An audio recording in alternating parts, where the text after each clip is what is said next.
Street preachers are increasingly facing arrest across the UK when they declare the gospel. The problem has become so serious that Christian Legal Centre is receiving regular calls from evangelists needing help, and fortunately we've successfully won many of their cases. Most recently, former LA County Deputy Sheriff Tony Miano found himself in trouble with police when preaching on a London high street.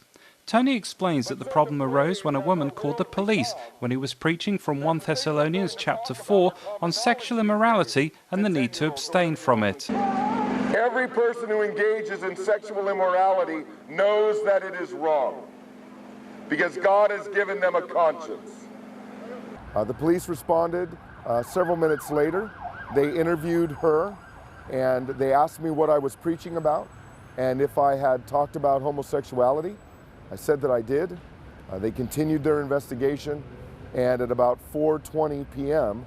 I was arrested for what they told me was homophobic hate speech. Okay, I'm arresting you for Section 5 public order. Okay, this is because people have been offended by what you said. Okay, you do not have to say anything, but it may harm your defence if you do not mention when questioned something which you later rely on for. I was then placed in a cell. It was at that time my friends contacted Christian Concern, and I was very, very blessed to have Michael Phillips serve as my solicitor.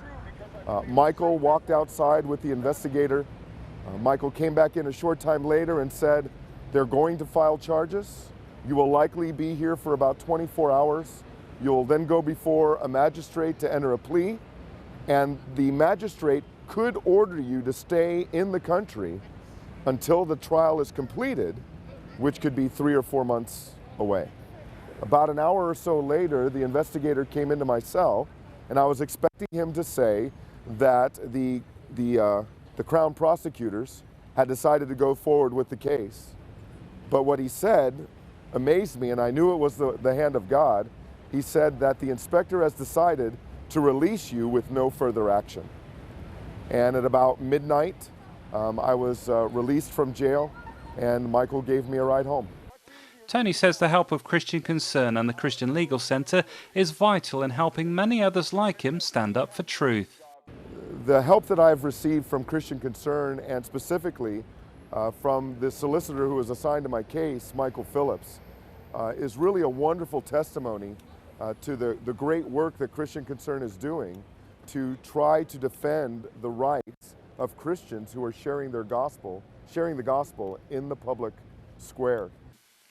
And it's through our current supporters that we're able to continue to win these cases and be there day and night for people like Tony. As Christian Concern faces a crucial time where funds are critically low, will you stand with us to help us continue to declare one hope for our nation, Jesus Christ? We must continue to speak of him and his truth. Please support the freedom of the gospel.